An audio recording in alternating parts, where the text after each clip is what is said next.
Hello and welcome to the Wheel of Crime podcast. This podcast is ran by two ladies who play games, mumble profanities, and laugh way too often. Also, this podcast does cover topics of sensitive nature, and as such, listener discretion is advised.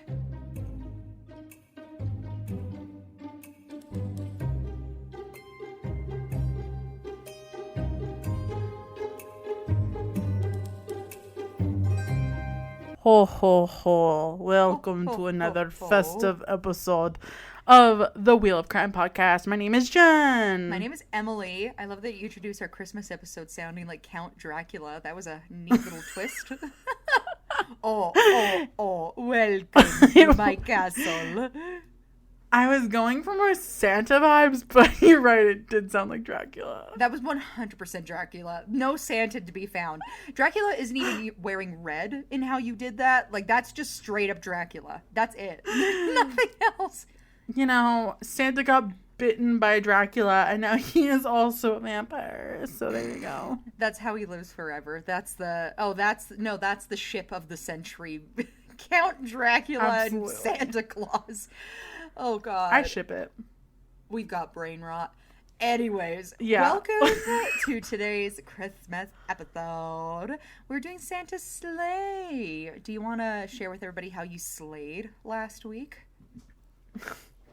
Well, that's where you're wrong. I did not slay last week. Glad to hear. How did you fail at slaying last week?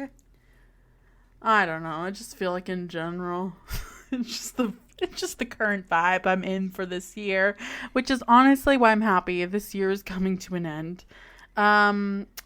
Emily was showing me her cool tarot cards earlier, and she made me ask it a question so she could show me, and I asked, what's my relationship like with Emily, and do you want to tell them the answer that we got? It very depressing. Was like manipulation, emotional betrayal, dishonesty, and I was like, that's an interesting take on our friendship. So I'm choosing to believe that it means that that's potentially how our friendship would end if we decide to be mean, evil bitches to each other who lie a lot. So as long as we don't do that, I think we're going to be golden. Yeah, maybe that was like in an alternate universe. Yeah, where we're like not best friends, we're actually just each other's enemies. I could see that. Yeah, maybe, yeah. I think that's what I'm choosing to believe. How did I slay last week? I finished my Christmas shopping, and it's not Christmas yet, so that's how I'm slaying this week, because I feel both good about it, but also slightly concerned, because I feel like the longer I wait, the better ideas I have.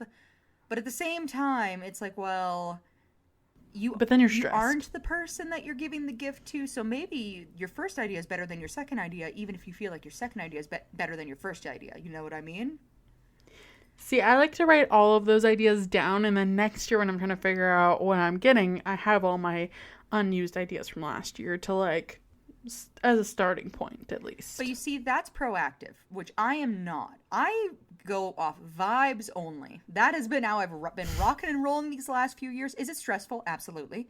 But do I still do it every single year? Also, absolutely. Yes, I will not change. Not even for myself, if it made things easier. Love that for you. Yes. So with that, I think we should start our questions and just get right into it. What do you say? Yeah, I'm so excited to get into this one. So, spin away. Okay, so the question is, if you could get a flying sleigh, would you use one? Like, if that was a thing that we had for, like, winter transportation, would you use one? Absolutely. The fucking roads are icy as hell. I would absolutely do that. Be my, like, preferred mode of transportation, I think. It's funny. I also thought that, too. I was like, I could skip the traffic. I wouldn't have to worry about road conditions. You just take off, get to your job in no time. Like, that sounds and great.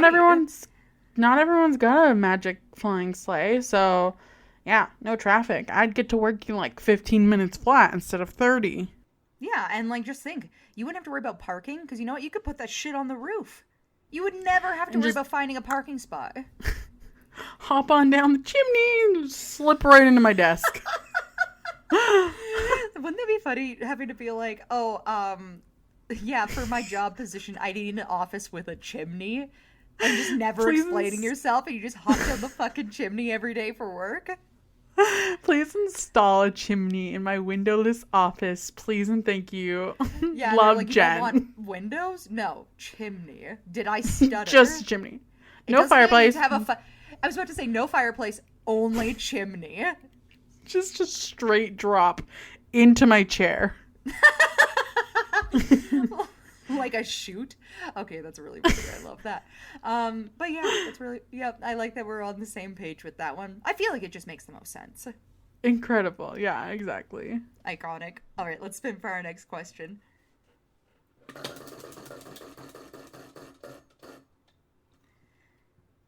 If you didn't have a car, how would you travel in the wintertime? So let's assume that flying sleighs aren't an option either. You don't have a car, you don't have a flying sleigh. How are you getting to work in the winter?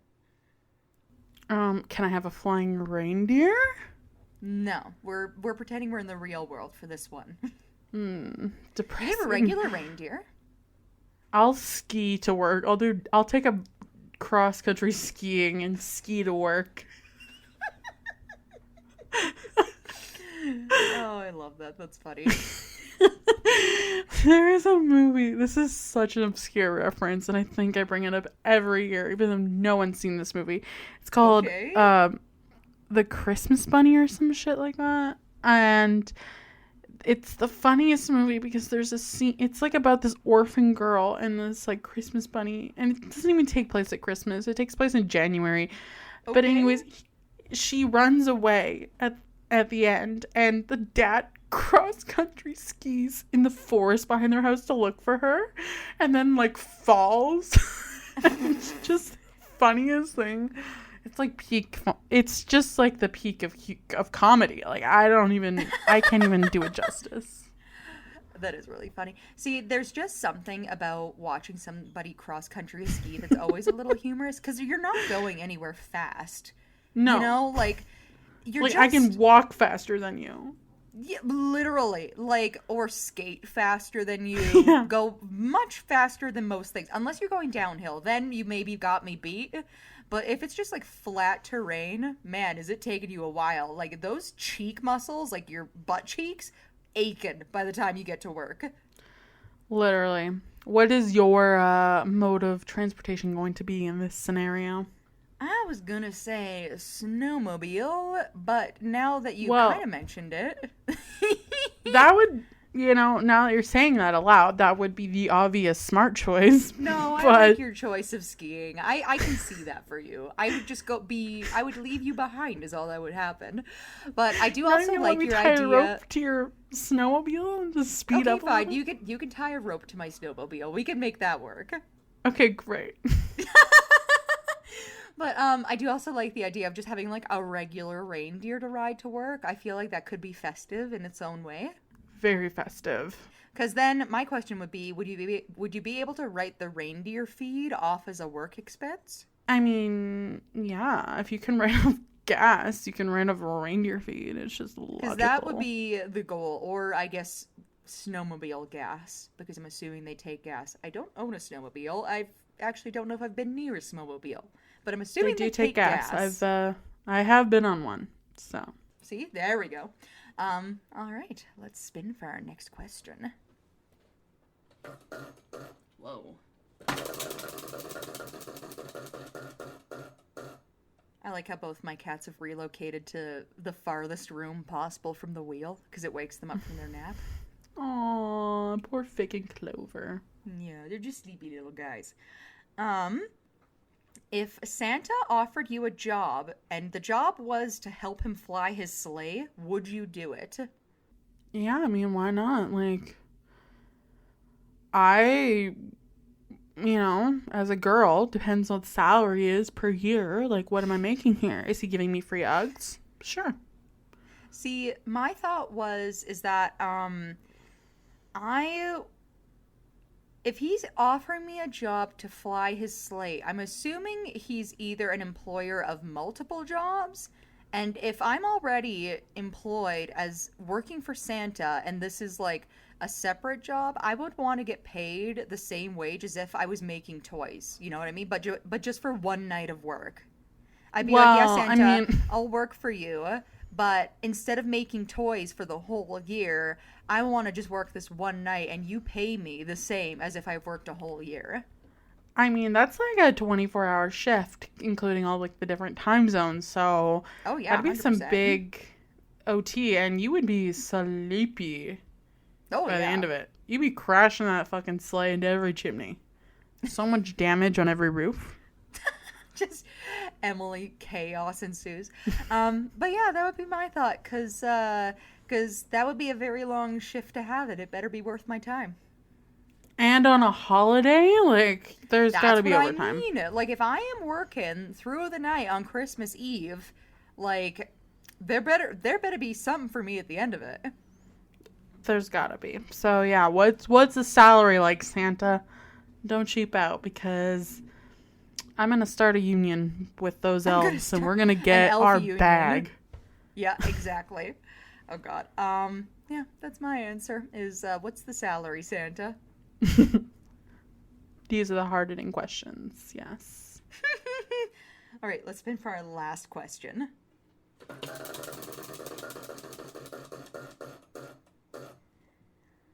All right, if you had a flying sleigh, what animal would you choose to fly it? Geese could be fun and very appropriate for our region of the world, which is Canada. Yep. So I'm gonna go with geese. Sounds lovely. They're That would be evil interesting. and mean, and I love them.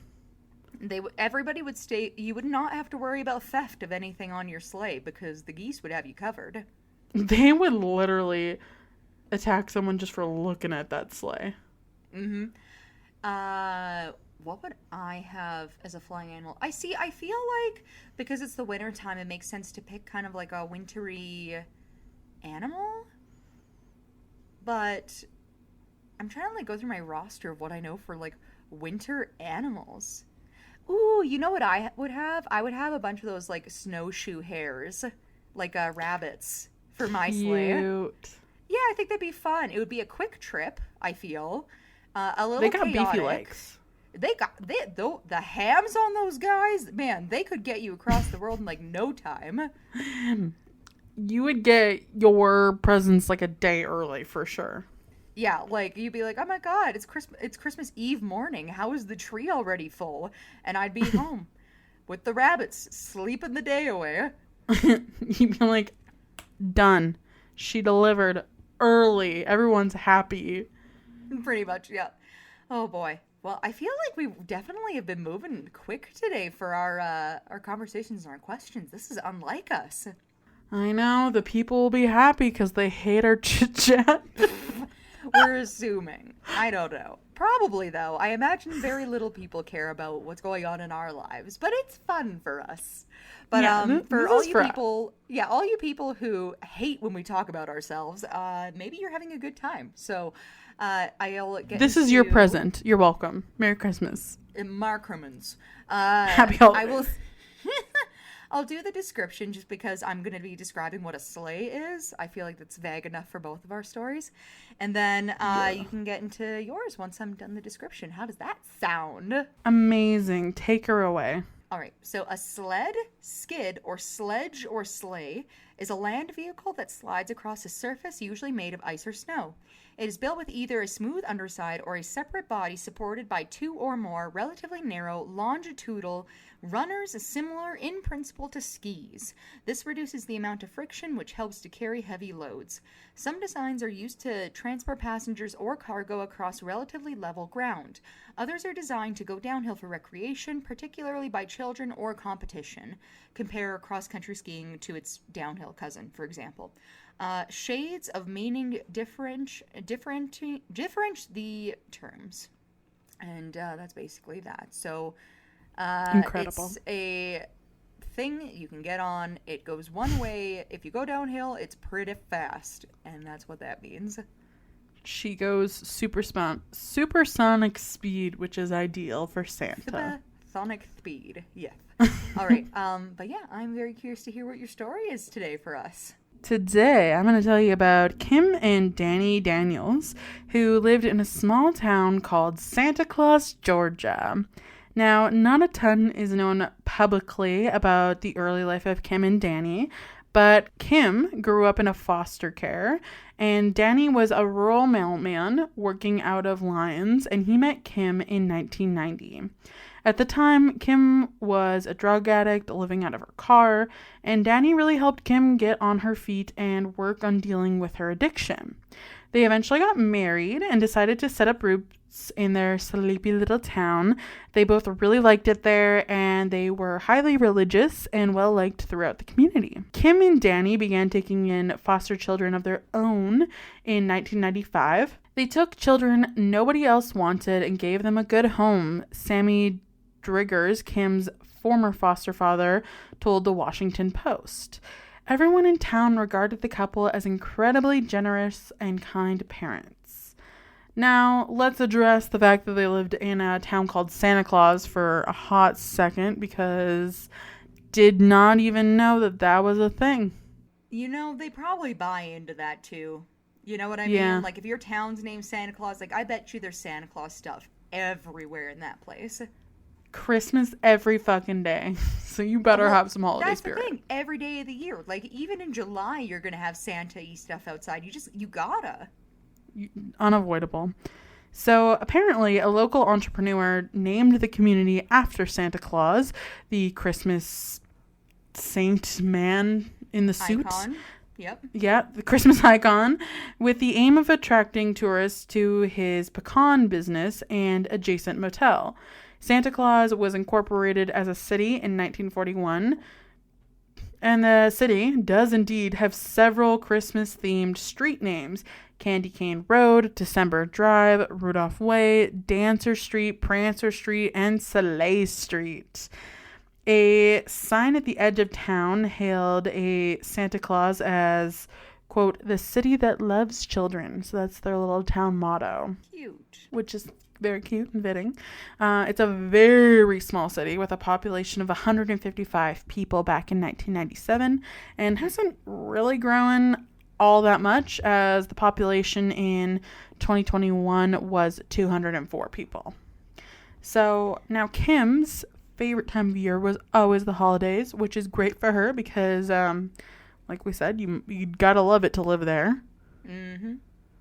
She resolved that every child under her roof, biological or not, should have a magical Christmas after experiencing more than her fair share of lonely holidays while in the foster care system. Kim had spent the better part of the year shopping for presents and packing the attic full of toys. So the fact that they lived in Santa Claus, very fitting. The Daniels family lived on Dasher Street in a one-story brick house with a huge chimney protruding from the front that was nestled at the end of a cul-de-sac. During the time of our tale, in 1997, Kim and Danny had 7 kids in their care, including 3 foster children which they had plans to officially adopt.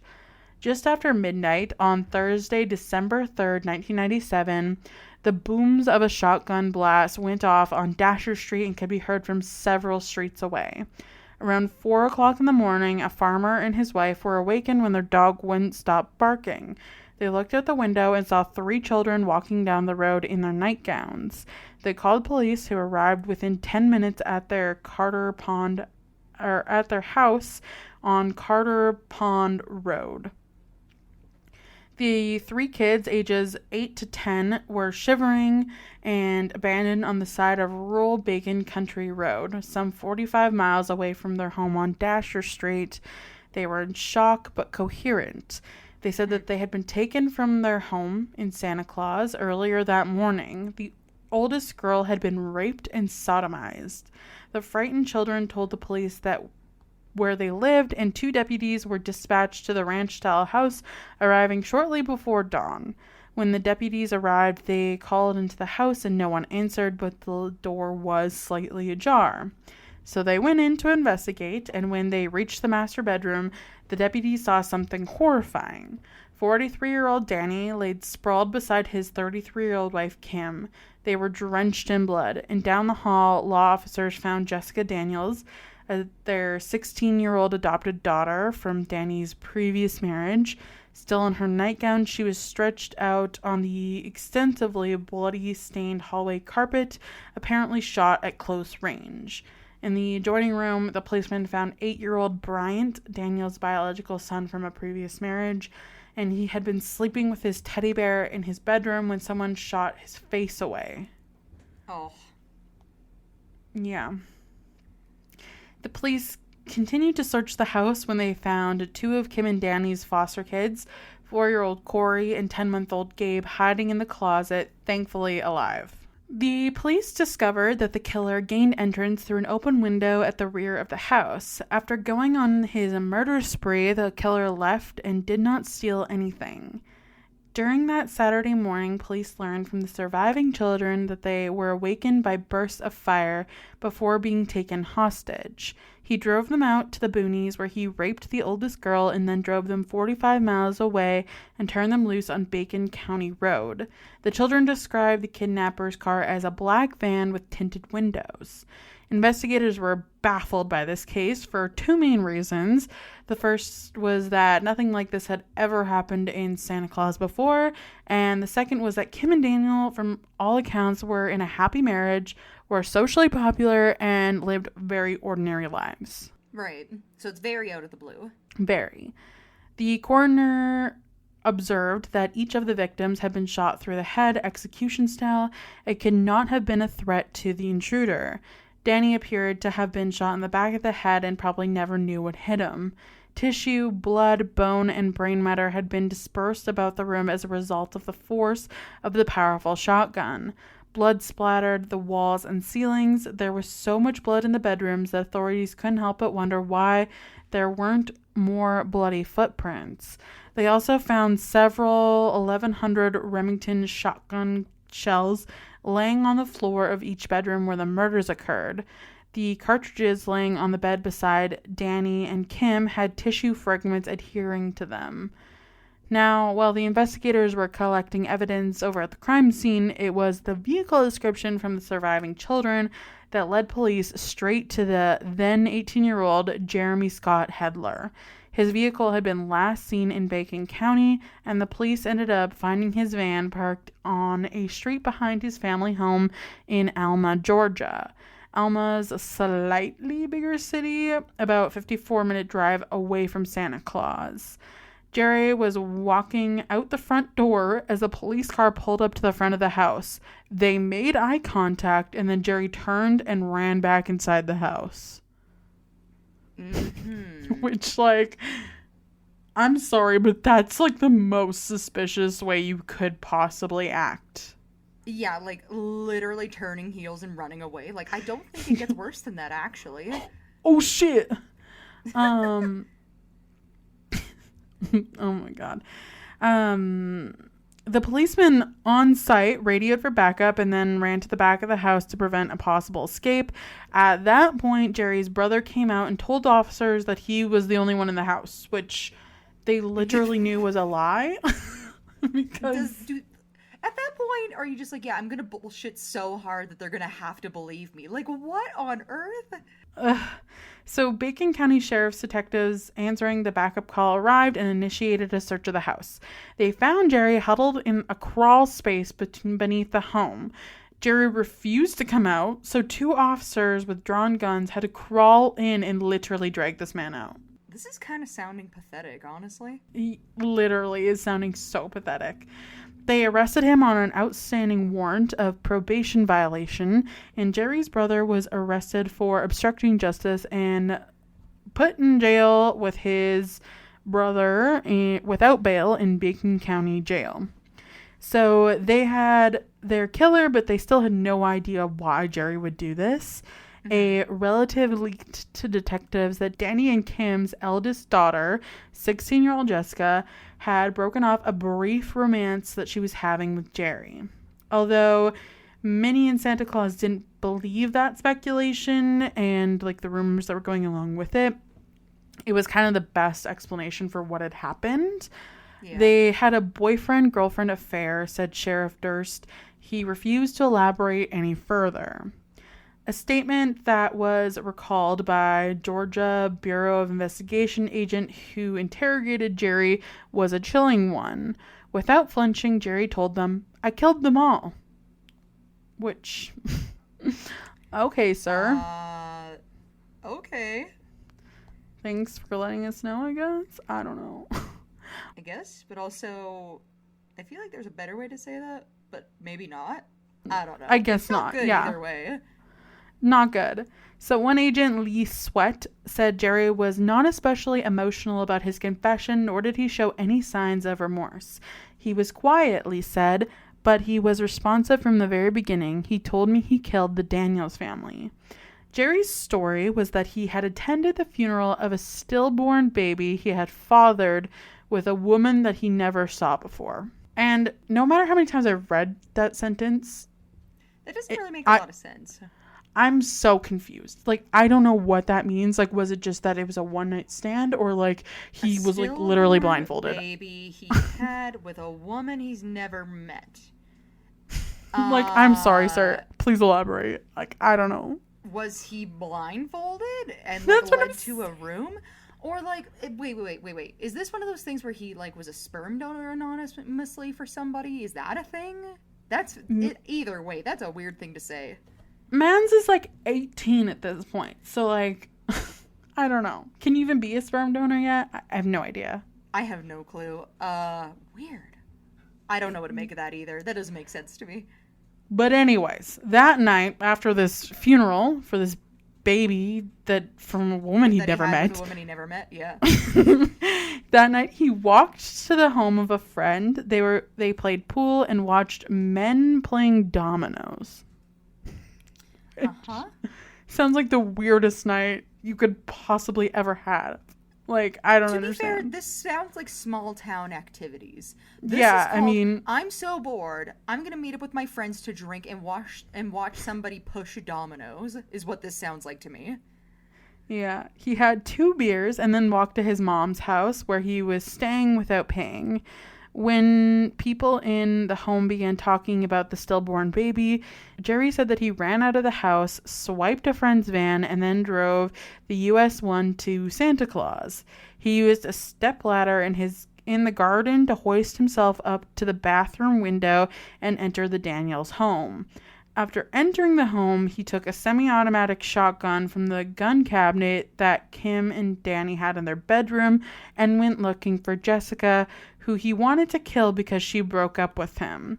He shot Bryant, like the young kid, first, then Jessica as she ran towards him, apparently while trying to alert her parents. He shot Kim and then Danny in quick succession. He remembered continuously pulling the trigger. He even recalled having to reload and how the kick of the shotgun hurt his shoulder and the shotgun blast hurt his ears. Which I'm like not sorry. Like, you literally made this choice to do this. All he just said is that this was so intentional that I reloaded the shotgun and kept going. That's like the only thing he said here is that yes, I meant to do it. But like, it hurt my shoulder. Yeah, but it achy my shoulder bone. Loud noise hurt ear. So sad. Reload, keep going. Yeah. He shot Brian in a trance-like dream and was awakened out of it when Jessica called his name. After the shootings, he ushered the remaining 3 kids out of the house and into the stolen van. Jerry said that he remembered driving the Altamaha River Bridge between Appling and Bacon counties, where he took the 10-year-old onto a boat ramp and sexually assaulted her out of sight of the others in the van. After the rape, the sobbing little victim asked him to get rid of the gun because he was scaring them. So he tossed it in the Altamaha River, where it was never to be found again. He abandoned the girls and drove back to his mother's house. Agent Lee said that although at times Jerry laughed or cried, he was relatively unaffected by what he had done. He understood what he was saying, said Agent Lee. We had all range of emotions, but the gravity of what he'd done, he was indifferent to that. which is genuinely terrifying. Yeah, that screams to me.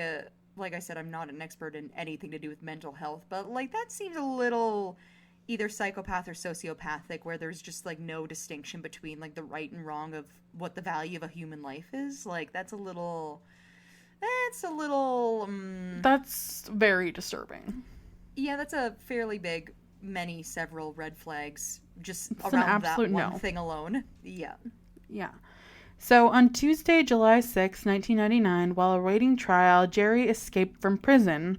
News flashes across Georgia said anyone who crossed paths with him was in extreme danger. Jailers searching his cell found 75 homemade weapons that he had made from unscrewing wire cages and smoke and fire alarms. They said that he routinely threatened to kill jailers and other inmates. Thankfully, he didn't get very far and he was quickly captured and returned for trial. The trial opened before a jury of 7 men and 5 women on August 30th, 1999 in Judge Walter McKillen's Walton County Courthouse. The prosecutor said he would seek the death penalty, and Jerry's defense team chose to go for the mental illness defense. In his opening statement, the prosecutor painted quite the picture of Jerry. Jerry had been arrested in May of 1997 for breaking into Taylor's treasures and stealing porcelain dolls, Nintendo games, and knives. A young mother testified that she had hired Jerry to babysit her 3 children in exchange for a room in her home, and she said that he was good with her kids and couldn't have managed without his help. She described him as a quiet person, a regular couch potato who seldom went anywhere and worked on her car. As for his mental level, she said that he was like a teenager in a 20-year-old body. Quote, I've seen him go out looking for jobs and no one would hire him, adding that, I can't believe this is happening. Like, ma'am, I'm sorry, but like, I feel like this was kind of, like, he had so many red flags from the beginning. She literally just said, yeah, everybody and myself sees him as being very emotionally immature and unable to work a job. Like, who could believe this happened? Who can believe this happened? Like, you literally just said a couple of like warning flags about his character as a person, and you were like, it's mysterious to me. Would have never guessed. A neighbor who lived next to Jerry's family on 12th Street in Alma said the family lived there for 2 months. They moved there from government housing project on Mill Street and had no money, and in the days that followed, jurors heard from one side or the other about Jerry's tough life, or his refusal to accept authority. Born on June 9th, 1997, he became a high school dropout in the 10th grade. He never owned a car, and he never lived in a place that he could call his own. Any money that he'd ever gotten had like mooched from somebody else. A defense witness testified that Jerry had spent time in foster care homes but eventually had to be placed in a special treatment state school because of his emotional problems. Despite his unseeming lifestyle, he was never arrested for violent crimes aside from burglarizing Taylor's treasures, and he stole a Kawasaki four-wheeler from a garage on South Church Street and was currently facing felony counts in Alma. He was newly on probation in both Toombs and Bacon counties for driving while intoxicated, and that was the extent of his criminal record. However, the jury was not swayed by the mental illness defense from Jerry's lawyer, and after the trial was reaching its end, the jury deliberated for only 20 minutes.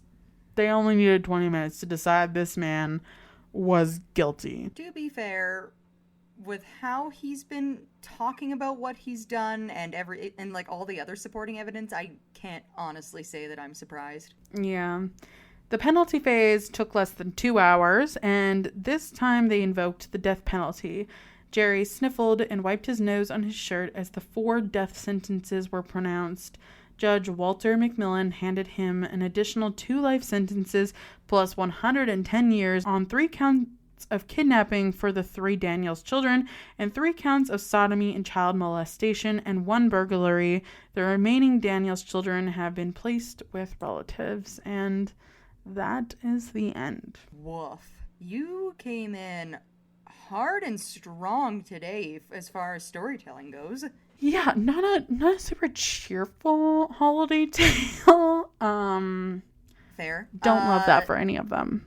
Yeah, no, this is another one of those things where there's just people out there who do some really horrendous stuff and don't seem to think that they need to feel bad about it, and I'm just baffled every single time that it happens. Yeah, and I mean, this is why I'm afraid of men personally. So That's because men, sorry, not all men, I guess, but so there seems to be a very weird trend of men just like feeling like they're owed certain things, and then they do stuff like this where it's like, oh, I'm owed the lives of these people because I feel jaded in some kind of way, possibly because that's one of the things that was brought up. And additionally, I'm going to inflict harm on all these kids just because I feel like I can. And then cries in court because he's like, oh, I feel bad that you want me to die. Like, what? yeah, I mean, like literally, like if you think about it, he went there because he was feeling sad and wronged by Kim, the 16-year-old daughter, I feel like he probably went there with the intent to kill her. We don't know Or to do officially because I something. can't. Yeah. But like that would be my guess. And then like once he killed her, he was just like, well, might as well keep going. And the fact that he killed Bryant, like the younger boy, he was like literally sleeping in bed, just like holding his teddy bear. Like he didn't even wake up. Like he was just But dead. that's what I mean. It's like so icky, and there's always a weird thing where it comes to like when people do this kind of thing. It's like, what on earth gives you the right to feel like because like say in this situation where like there was potentially a relationship between the two of them and there was a falling out where she didn't want to see him anymore, what gives you the right to think, oh yeah, well, because you hurt my feelings, I'm gonna kill you and your family? That's on another level. And here's the thing, typically speaking, when like these types of stories come up, it's not women who are like, oh, this man has hurt my feelings, I'm gonna kill his family. Literally. And then take it a step further by kidnapping the remaining kids and raping And then one of sexually them. assaulting a 10-year-old who's in the family. Like, what is the train of mind here? Like, what is the thought process? Like, I get I that don't know. usually, if it's a crime of passion, especially where it's like in the moment or whatever, there is no thought process. But you can't tell me that you are assaulting people and not having some sort of intent behind it. Like, I just don't believe that's a thing. Yeah, like by having to reload the gun, you've given yourself the opportunity to stop right there. You could just Oh, be at like, that point, "Oh, for sure. Yeah. what have I done?" Like you could take a moment and be like, "Shit," and like stop. But no, he kept going. But that's the thing. And for what? And then to talk about it afterwards as if like they weren't people, like that's another weird thing. Oh, you hurt my feelings so much, I'm gonna kill you and your family. And then when I talk about it afterwards, I'm gonna like make it very clear to everybody involved that I actually don't give a shit about any of the people I killed. Like that's crazy. It 100% is very crazy. But Blech. what is your tale for today? Hopefully something more cheery. I'd say significantly so, because we're going to do a complete 180 from gross murder and crimes in a town called Santa Claus to I'm going to share you eerie legends from the Arctic and Antarctica. And I'm going to go back to my usual way of telling stories where I stretch the topic a bit because they use sleighs in the Arctic and in Antarctica. So that's why I'm sharing this story. Incredible. We love a stretch from Emily. I am very good at those. So, some legends from the Arctic and Antarctica that I didn't hear about at least. So I'm about to have a good time, and that's all that matters, I guess. So, Here for the vibes only. yes. So, as a breeding ground for ghost stories, polar regions are tough to beat. After all, few places on the planet have claimed the lives of so many explorers, entrepreneurs, and historic adventurers in both the Arctic and Antarctica. Added to which, these snow-swept areas are virtually peppered with places just begging to be haunted. Things like remote huts, solitary monuments, abandoned mining settlements, and many people think are not so abandoned as they seem. So, ill-fated expeditions aside, however, it's understandable that the Arctic and Antarctica lend themselves to such larger-than-life legends. Wild, remote, and mostly uninhabited, they provide ample open space for the imagination to run free. So here are some ghost stories that might just delight your own imagination, whether you are a hard-boiled skeptic like Jenn or a hardcore believer like myself. Sure, we both fall somewhere in the middle, but it's just kind of fun to label ourselves sometimes. Yeah. Yeah. So, the first one is the ghost of the fur trader Augustus Piers. So, Ooh. here in Canada, the true North Wild and Free, we are very familiar with a business called the Hudson's Bay Company. Yes. So, fur trader Augustus Richard Piers passed away on March 15th, 1853, while working as a post manager at Fort McPherson in the Inuvik region of the Northwest Territories. Even though Piers has made it painfully well known that he wanted his remains interred anywhere other than Fort McPherson, which I think it's so funny that he talked so much about this. It was literally written into records where he's like, do not bury me here, anywhere else. He's like, please, I'm begging you. So yes, they buried him however, there, I'm guessing. His supervisor, Roderick McFarlane, buried him at the fort anyways. Awesome. Love doing that to people against their dying I love that's wish. his like supervisor of his job too, where he's like, yeah, I know you said that you didn't want to be buried here, but kind of like you're dead, so you don't get an opinion. You're dead, so yeah, so fuck yeah, fuck your life. And so if you've ever heard a ghost story in life or in this life that we have this podcast that we talk about this kind of stuff, you'll know that burying somebody in a place they don't want to be buried in is kind of like not the vibe. no. So it seemed the ghost of Piers was determined to be helpful rather than vengeful, even though he was buried there after specifically telling everybody not to bury him there. Yeah. Classic. Pretty much. After receiving a prompting from Piers' widow to transport his remains to Fort Good Hope, Supervisor McFarlane and a few of his workers began the journey there by dog sled. But nearly a week before arriving, they heard a voice beyond the light of their campfire that sounded like Piers warning them of approaching wolves. Several nights later, they heard Piers' voice again, this time alerting them to a wolverine that had apparently meant to harm the man's corpse. So, this man is protecting his own dead body from beyond the grave, from nature. Like, that's his, like, goal at this point. He's like, yeah, I'm just gonna tell you guys, like, there's wolves coming, and I'm kind of a dead body, so you should do something about that. And then the next one, he's like, ooh, also, there's a wolverine nearby, and, yeah, still kind of a dead body. You should probably deal with that. Yeah, probably. Which I love for him. It would be me, too, if I died to be on the grave, just still be bothering people about myself. Like, hey, I know that you dressed me in this for the funeral and everything, but I kind of hate that color. Do you think we could maybe, like, switch it up a little? I swear to God, if, like, I died and, like, they, for some reason, did an open casket at funeral, which I would not want, and they put me in, like, a chevron, like, suit, I would come back and murder. Oh, murder God, yeah. everyone involved. I've told my mom before, I was like, if I'm buried in a dress, do not bury me business casual, please. Yeah, for the love of God. I don't want business casual, but I also don't want to be wearing a dress. I want to be wearing pants. Fuck the rest. I don't care. But those are my two things.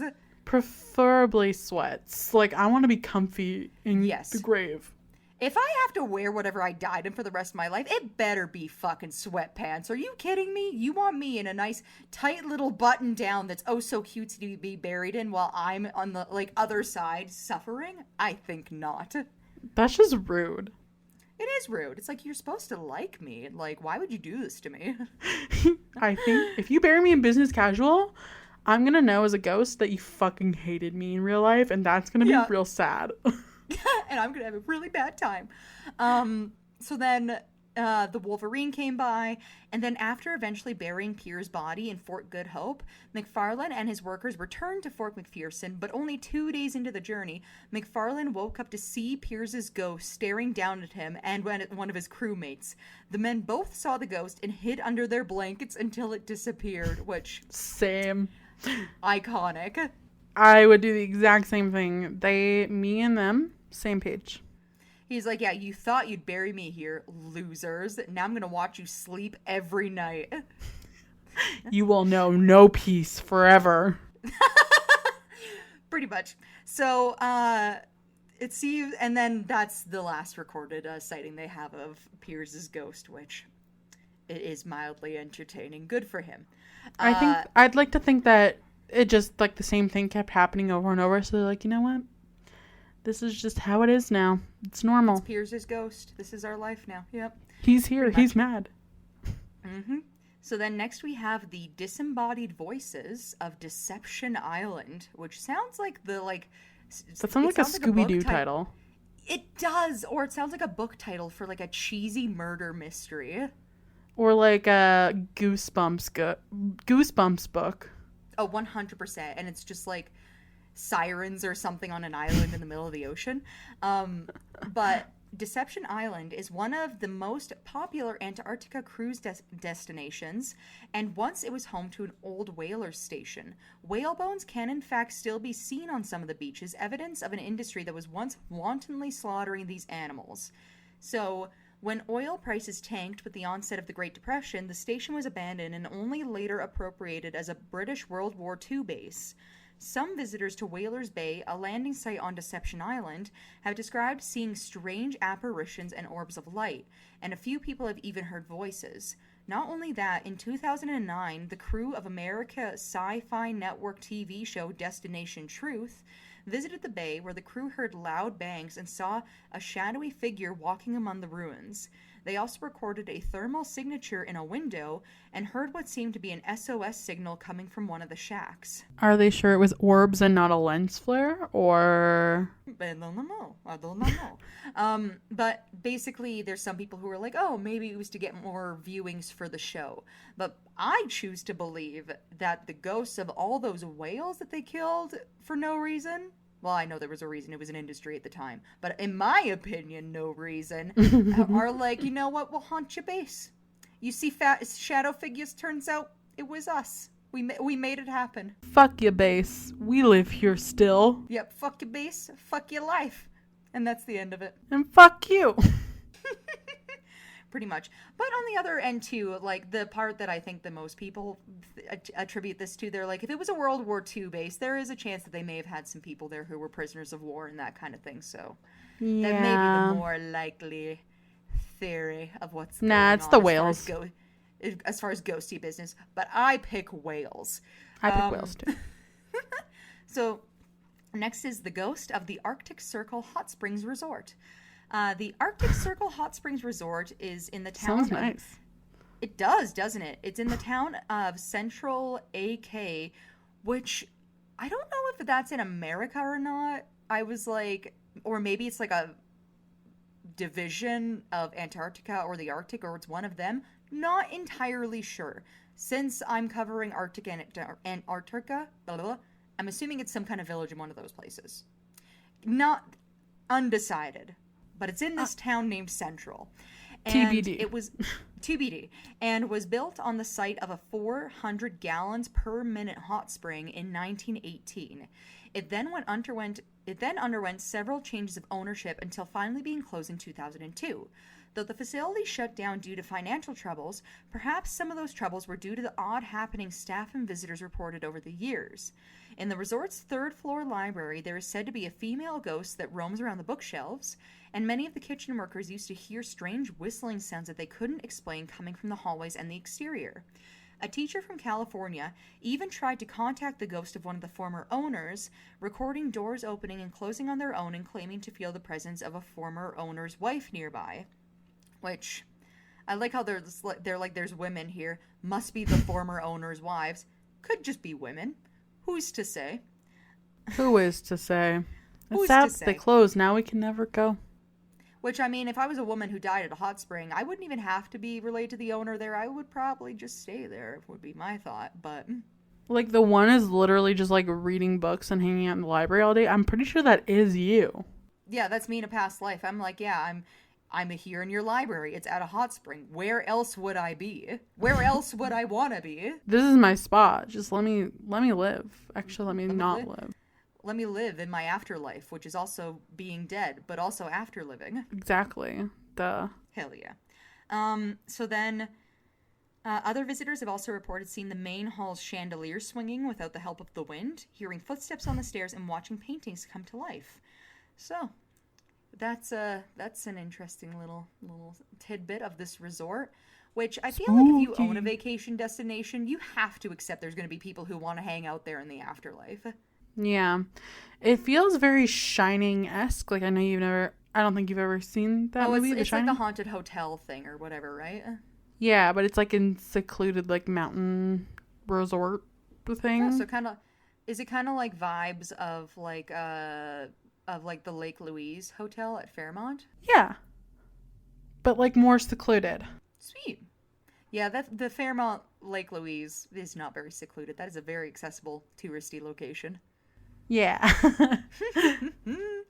All right, so then my next one is the Restless Spirits of Ross Island. So, in the late 1970s, day trip flights from New Zealand offered passengers the opportunity to see Antarctica from the air. But tragedy struck on November 28th, 1979, when a flight carrying 257 people crashed into Ross Island's Mount Erebus, killing everyone on board. The bodies were stored at the American Research Station McMurdo. Over the years, many visitors to that base have claimed to see ghosts of the flight's passengers and crew roaming the hallways and the outer grounds. People have also supposedly heard voices, felt presences, and even spotted trails of unexplained footprints, though thankfully none of our own guests have reported this, says the owners of the research station. Well, that would be very spooky to see. It would be. And I feel like research station, any place where like there's still people actively working there would be a bad place to haunt. Yeah. You'd want somewhere a little bit more private to haunt. Like a hot spring, Yeah, like a hot spring. That's the Like a ideal hot spring. location. right? So then next we have the Labrador legend of the Phantom Trapper. So legend has it that during the harsh winters of Labrador, Canada, the Phantom Trapper is cursed to internally drive his team of 14 white huskies across the region's vast barren landscape, guiding lost people to safety. Nobody How knows nice. the trapper's real name, but many have recognized this good Samaritan ghost by his clothing of thick furs and skins. Which that's actually a really nice thing to do. It's like you're dead. You could just be doing like regular ghost things, like what I would be doing, which would be reading fantasy romance stories in the hot spring. But instead, he's dedicating his afterlife time to helping people with his little team of huskies. So nice. So helpful. What a good Samaritan. He is a good Samaritan, and I love too that he's all decked out in his like thick furs. He's ready for the elements. You know, It's like, you can I'm depend on cozy. him. I'm ready. I'm not going to freeze to death again. Yeah, he's like been there, done that. It's not happening again. We're prepared this time, guys. So, it's said that the trapper, however, is cursed in a way.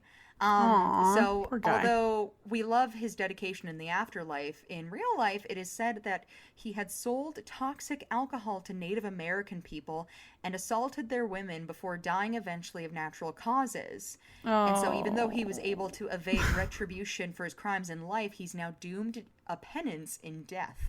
Well, I'm not rooting for him anymore. He betrayed No, my I'm rooting trust. specifically for the Huskies. Like, I choose not Yeah. to root for him. I root for his dogs because I feel like they're the real good Samaritans in this story because he's just there. You know what I Yeah, mean? I take it all back. He's not a good guy. Just the puppies.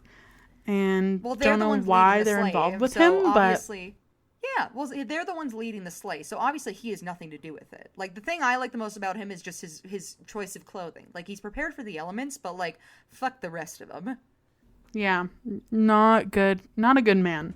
Bad Right? Samaritan. A bad Samaritan. Next we have the haunting of Robert Scott Hut. So the hut of the famed explorer Robert Falcon Scott is a highlight of the Ross Sea trips, even though not everybody has had such a glowing review of this historic Antarctic landmark. Some visitors have felt uneasy in the hut, heard footsteps and voices inside, and believed that they were being watched.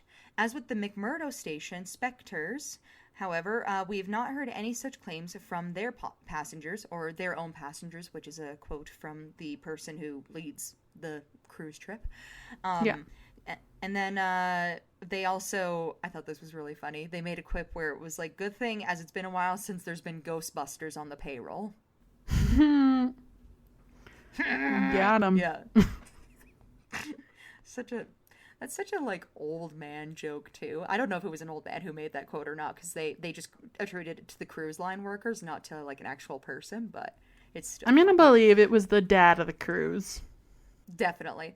And then lastly, I have the story of Edmund Hillary and the ghost of Ernest Shackleton. So What a Sir fun name. Isn't that a fun name? I love it. It has a certain little je ne sais quoi to it. I want that to be my name in the afterlife. I'm gonna take that one. It sounds so profoundly English. Like, it would be like Yeah. being introduced to somebody who's wearing like a 3-piece brown suit and they're like, Willoughby Shackleton. And you're like, oh man, you are a Willoughby Shackleton. Like, that name fits your vibe 100% perfectly, and I love that for you. So, Sir Edmund Hillary and Nepalese Sherpa Tenzing Norgay were the first people to achieve a confirmed ascent to summit Mount Everest. And Hillary was a great admirer of the legendary explorer and fellow knight, Sir Ernest Shackleton. Though Shackleton died in Antarctica in 1916, 3 years before Hillary was born, Sir Edmund admitted to seeing the man's ghost while visiting Shackleton's hut at Ross Island. Hillary says, I remember when I first went to Shackleton's hut, and I'm not a person who really sees things very much, but I went inside the door and I distinctly saw Shackleton walking towards me and welcoming me inside. And then it all sort of flashed away and he was gone. It was the only time I can ever remember seeing something occurring like that. And perhaps he did see Shackleton's benevolent ghost welcoming a fellow adventurer into his hut. Or maybe Hillary was simply swept up in an inspiring moment of visiting his hero's last remaining expedition camp. Either way, certainly a touching story. And that concludes my ghost stories for the Arctic and Antarctic for you today here on this podcast. Amazing. Yeah, your stories were significantly lighter than mine. Yeah, I'd say so. But yes, if you like today's episode, you can leave us a review wherever you listen to your podcasts. And then also we have our website available, which is www.wheelofcrime.com. We have our social media, which is Facebook, Twitter, Instagram, and TikTok, all at Wheel of Crime. We have our Patreon, which is wheelofcrime at Patreon. And we have our email, which is wheelofcrime@gmail.com. If you would like to submit a listener story because something today really inspired you to write in, we have our Google Forms open on our social media if you would like to write in on there.